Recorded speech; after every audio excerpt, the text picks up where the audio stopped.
So I want to talk about rethinking management.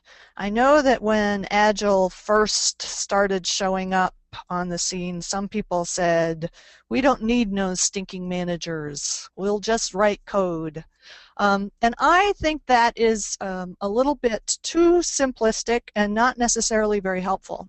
For one reason, it's provoked a little bit of a backlash and prevented us from really thinking about what sort of management will be most helpful when we want to unleash the creativity and productivity of teams. So I want to talk about some of the things that I've been working on with folks as we move in Agile into bigger organizations and how we've been rethinking management there. And if you have a question, hold it until it occurs to you and then ask it. And I'll do my best to answer. So the first thing I notice when I go into organizations is, how do managers talk about themselves? And I find that in some cases people talk about the job they do, and in other organizations people talk about, I am a manager.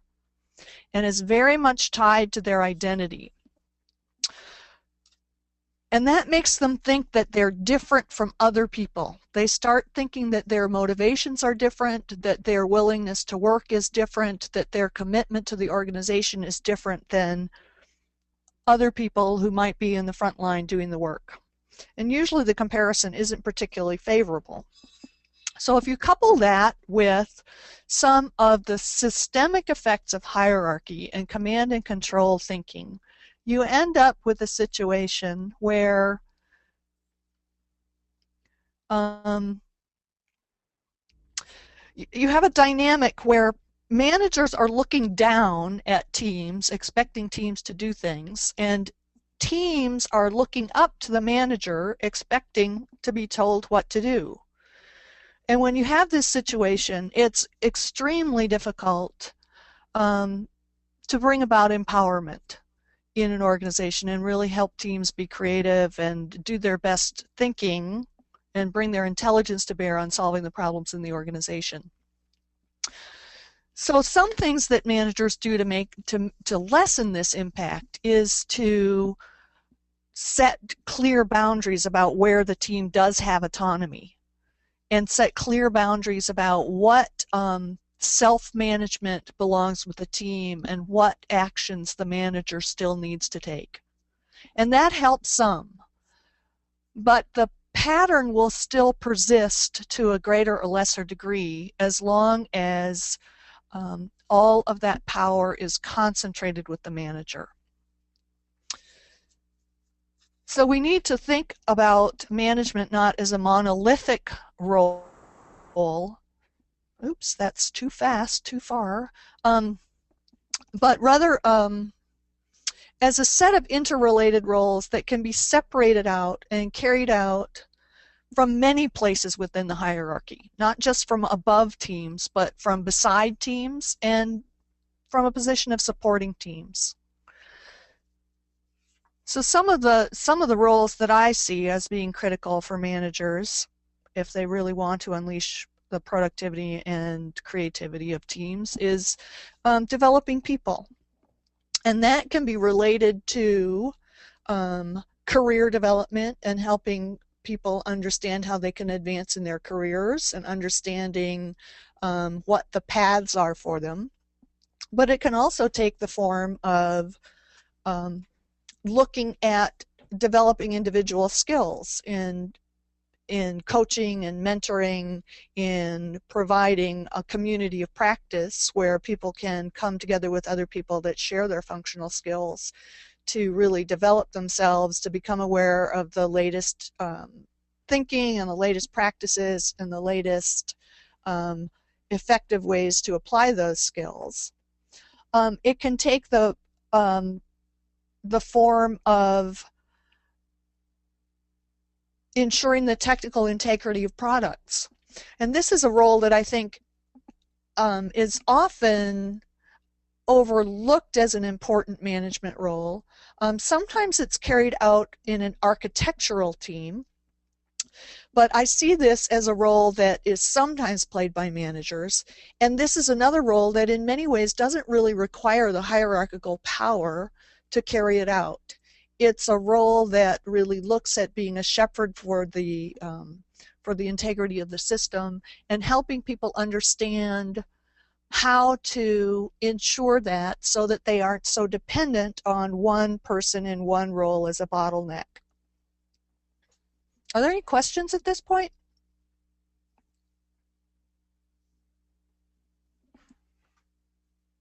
That sounds like a no.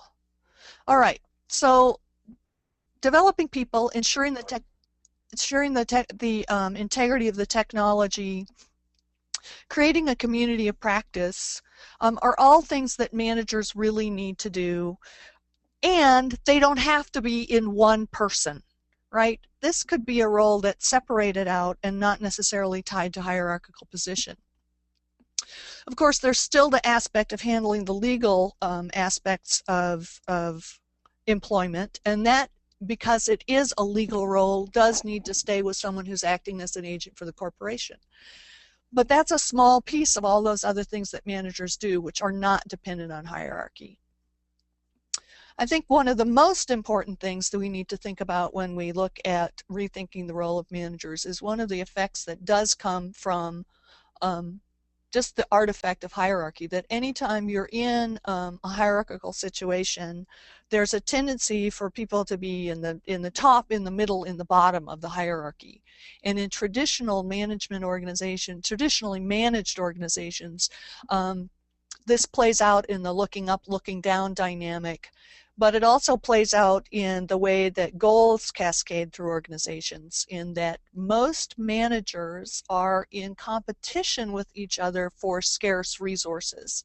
And when I say resources, I don't mean people. I mean money, I mean access to management attention, I mean physical hardware, and so forth, that sort of resources.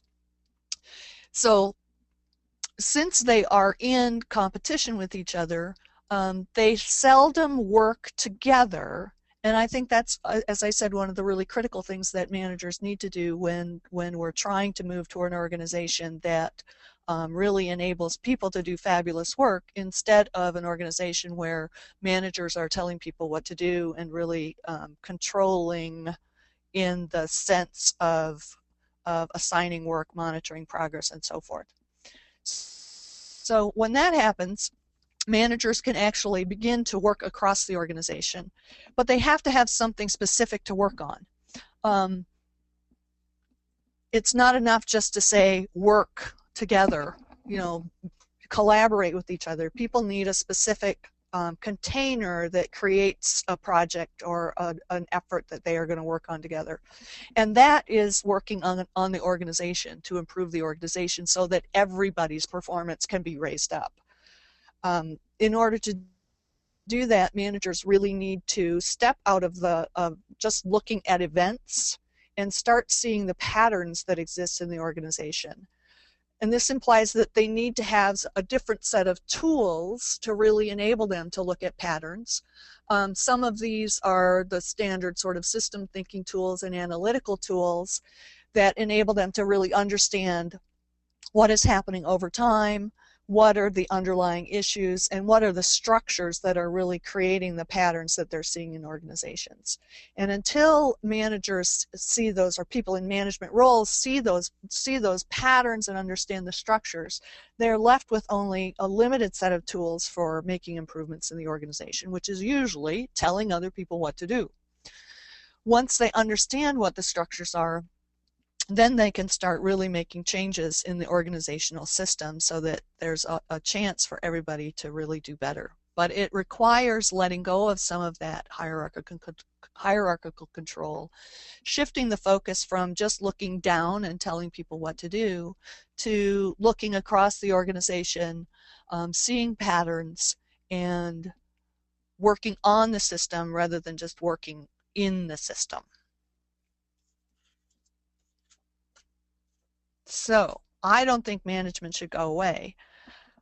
I think it has a role to play, at least for the near term in most organizations. But I do think that if we want to succeed with Agile, if we want to succeed with Lean, if we want to succeed with Kanban and other of the methods that we're looking at to improve the ability to deliver products in organizations, we really need to make a shift, separate the roles, and give managers responsibility for improving the overall work system.